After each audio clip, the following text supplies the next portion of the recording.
خواتین و حضرات السلام علیکم۔ پچھلی قسط میں ہم نے یہ دیکھا کہ پاکستان اور ہندوستان کے درمیان 31 اگست 1965 کو کیا حالات تھے اور کس طرح دن بدن حالات دونوں ملکوں کے تعلقات کو اور کشیدہ کر رہے تھے۔ ہم نے یہ بھی دیکھا کہ ہندوستان اور پاکستان کی ایئر فورسز کے درمیان اثاثوں اور مختلف ٹیکنالوجی کا کیا توازن تھا اور آنے والی جنگ کن حالات میں لڑی جا سکتی تھی۔ 1 ستمبر 1965 کو ایئر ہیڈ کوارٹرز میں یہ اطلاعات موصول ہوئیں کہ بھارتی فضائیہ نے کشمیر میں موجود پاکستان آرمی پر حملہ کرنے کا منصوبہ بنایا۔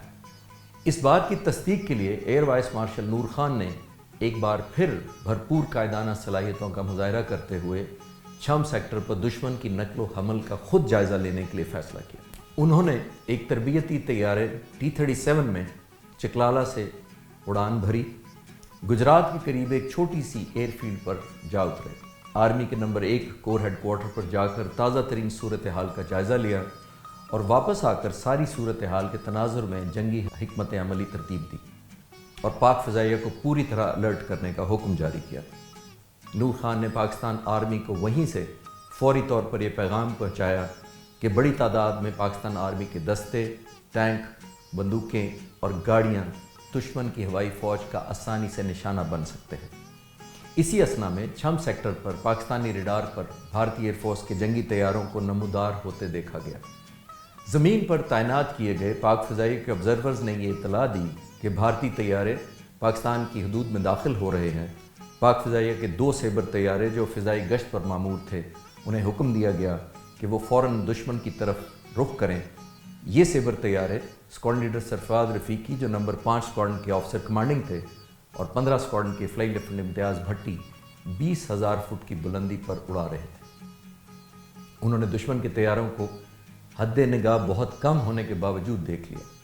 دشمن کے 2 ویمپائر طیارے جو اپنے پیچھے آتے ہوئے نظر آئے۔ جب سرفراز رفیقی ایک ویمپائر کے قریب پہنچنے لگے تو اسی اثنا میں فلائی لیفٹیننٹ امتیاز بھٹی نے 2 ویمپائر جنگی طیارے 6,000 فٹ کی بلندی سے مغرب کی طرف سے آتے ہوئے دیکھے۔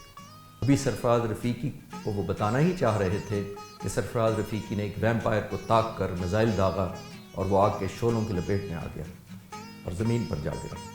اسی اثنا میں دوسرے ویمپائر طیارہ امتیاز بھٹی کی طرف بڑھا، اسے بھی سرفراز رفیقی نے جا لیا۔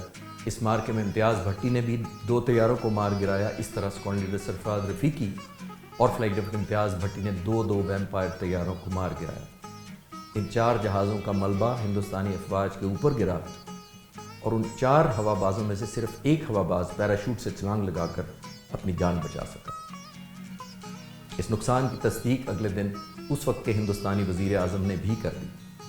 پاک فضائیہ کے کمانڈر ان چیف جب میدان جنگ سے واپسی پر اپنے T-37 طیارے پر سرگودا پہنچے تو انہیں یہ خبر ملی کہ پاک فضائیہ نے بھارتی ایئر فورس کے 4 ویمپائر طیاروں کو تباہ کر کے اپنی فضائی برتری ثابت کر دی ہے۔ کمانڈر ان چیف بذات خود ان 2 بہادر جنگجو ہوا بازوں سے ملے اور انہیں اس عظیم کامیابی پر شاباش دی۔ اس فضائی برتری نے پاکستان کی زمینی افواج کا مورال بہت بلند کر دیا۔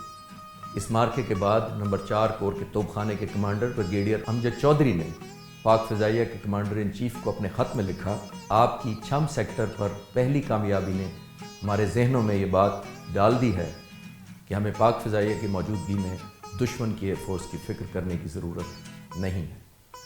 یہ دن تھا 1 ستمبر 1965 کا۔ ہم اگلی قسط میں یہ دیکھیں گے کہ 2 ستمبر 1965 کو کیا حالات تھے۔ پاکستان ایئر فورس زندہ باد، پاکستان آئندہ باد۔